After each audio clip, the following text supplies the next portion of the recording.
നഗരത്തിലെ വികസനത്തെ തടസ്സപ്പെടുത്തുന്ന ഗതാഗതക്കുരുക്കിന് പരിഹാരം കാണണമെന്നാവശ്യപ്പെട്ട് വടകര ഡെവലപ്മെന്റ് ഫോറം സംഘടിപ്പിക്കുന്ന സായാഹ്ന ധർണ നാളെ വൈകിട്ട് 3:30 പുതിയ ബസ് സ്റ്റാൻഡ് പരിസരത്ത് വെച്ച് നടക്കുമെന്ന് ഭാരവാഹികൾ വാർത്താ സമ്മേളനത്തിൽ അറിയിച്ചു. പുതുപ്പണം SP ഓഫീസ് മുതൽ കൈനാട്ടി വരെയുള്ള സർവീസ് റോഡ് നവീകരിച്ച് ഗതാഗതം സുഗമമാക്കുക, market road, JD road, main road എന്നിവിടങ്ങളിലെ അനധികൃത പാർക്കിങ്ങും ഗതാഗതക്കുരുക്കും ഒഴിവാക്കുക എന്നീ ആവശ്യങ്ങൾ ഉന്നയിച്ചുകൊണ്ടാണ് ധർണ സംഘടിപ്പിക്കുന്നത്. KK രമ MLA ധർണ ഉദ്ഘാടനം ചെയ്യും. നമ്മുടെ ദേശീയപാത വിഷയത്തിൽ വടകര ഡെവലപ്മെന്റ് ഫോറം 6-ാം തീയതി വൈകുന്നേരം 4 മണിക്ക് ഒരു സായാഹ്ന ധർണ നടത്താൻ തീരുമാനിച്ചിട്ടുണ്ട്. നമ്മുടെ ബഹുമാനപ്പെട്ട MLA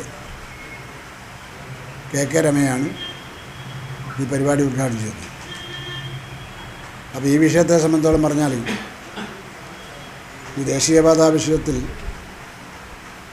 വളരെ ശക്തമായ ഒരു സമരം നടത്തിയ സംഘടനയാണ് വടകര ഡെവലപ്മെൻറ്റ് ഫോറം.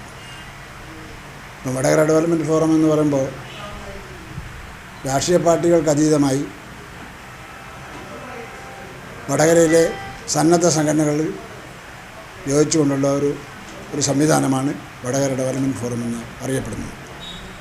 ഇപ്പോൾ റോട്ടറി, ലയൺസ്, സിറ്റിസൺ കൗൺസിൽ, വോയിസ്ക, ബസ് ഓപ്പറേറ്റർ അസോസിയേഷൻ, വ്യാപാര സമിതി ഇവരൊക്കെയാണ് ഈ സംഘടനയിൽ ഉൾപ്പെടുന്ന മെമ്പർമാർ.